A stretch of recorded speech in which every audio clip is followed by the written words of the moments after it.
akkam jirtu nagaa jirtu daawwattoota kiyya maqaan kiyya Alfiyaa Haasuu jedhama har'a as bakka hojjaa kiyya jira Dr. Crowder ka jedhamu waliin radiologistiidha har'a COVID-19 CT scan positive fi negative ammallee x-ray maal fakkaata ka jedhu waliin haasawuuf as dhufee isinitti agarsiisuu fi kana ka agartanii CT scan garanaan ka jiru CT scanidha kuni CT scani garanaan immoo x-ray akkuma agartan kana x-ray nagasmara agarsiisu aaroon waan adii sun katti mul'atu COVID-19 somba keessa agarsiisuu fi kun namichi kuni waggaan isaa waggaa 37 akkuma agartanii nama guddaa miti garuu sombisaa akka jiruuni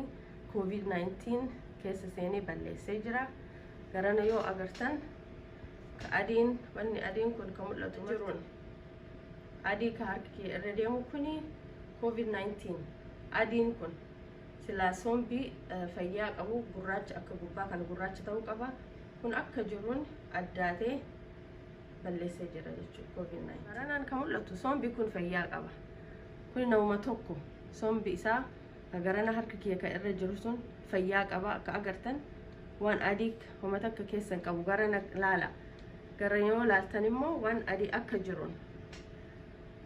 jiruuni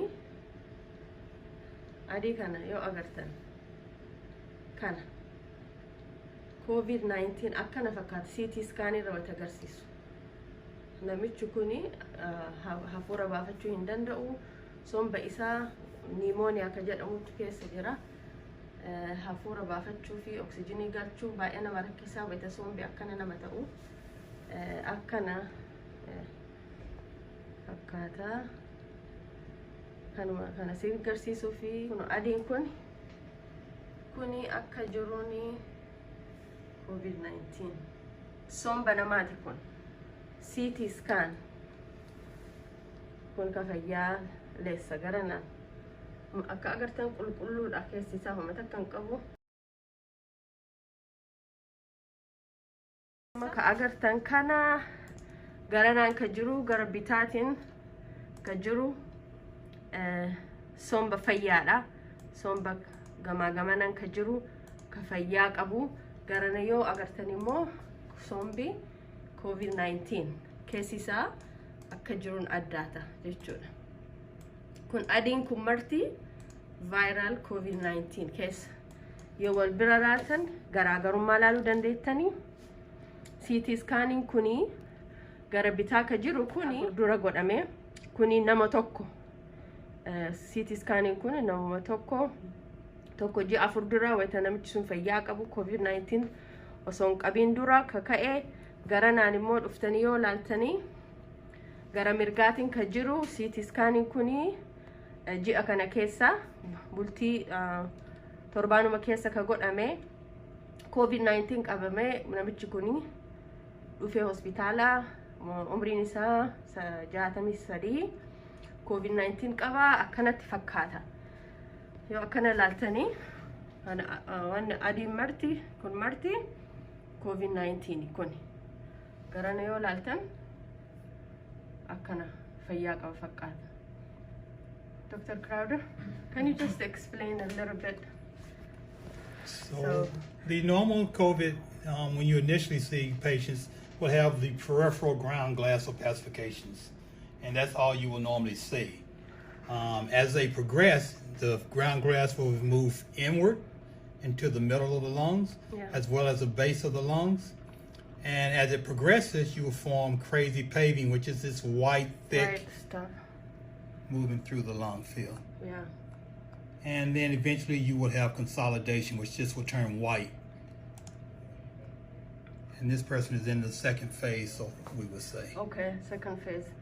It's pretty bad. Seems pretty bad. This diffuse, person yes. diffuse. Scattered but diffuse. Diffuse. Okay. This side is a lung, healthy lung. Very clear. There's no parenchymal disease whatsoever. Nice, clear lungs. It's the same person? And 3 months difference. Different, 3 months different. This one is before COVID-19, and this one is with COVID-19. So once the patient recovers from COVID-19, if we repeat CT scan, will it look like this, do you think? Or No, in all pneumonias, the CTs, the radiographic scans, they lag the patient's well-being. So the patient may be totally fine, he may Right. still have some parenchymal disease. So that's how you have to kind of treat the patient and not the radiographs. got it. Okay, hayye kajara kenna akkana fakkaata. Kana yoo agartanii keessattuu namni ogeeyyiin fayyaa ta'anii hin beeytanii yoo agartanii akkana fakkaata nama hin beeyneefillee agarsiisuu fi ka argitan kuni namuma tokko CT scan kuni guyyaa adda addaa dalagamee ka fayyaa qabu kuni ji'a 3 dura dalagamee kun immoo ka agartan kana amma dhukkubsataan kun dhukkubsatee ciisaa jira COVID-19 qaba.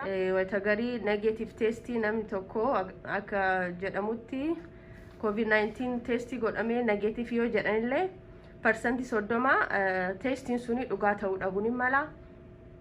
Garuu CT scan wayita ka'an CT scanning confirmii godhama jechuudha. Definite diagnosis ka jedhamu kana fakkaata. Hospitaala yoo dhufan awwala kana godhanii namni yoo qufa'ee yoo shakkanii CT scan godhanii ka'anii akkana ilaalanii akkana ciibsanii jechuudha. Kun akkana fakkaata.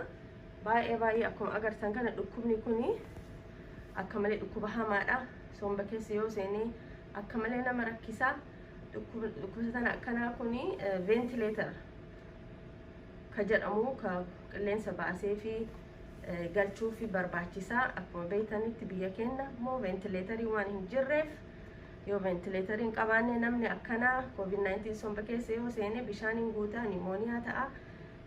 Namichi suni haga du'aatti saaxilama jechuudha. Kun har'a ka waliin jiru Dr. Kenna, Dr. Crowder jedhama.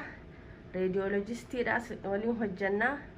Warra radiologistii jechuun warra X-ray, CT scan, MRI, imaging waan adda addaa kan dubbisanii normaali moo abnormaaliidha jedhanii kan nutti himanii.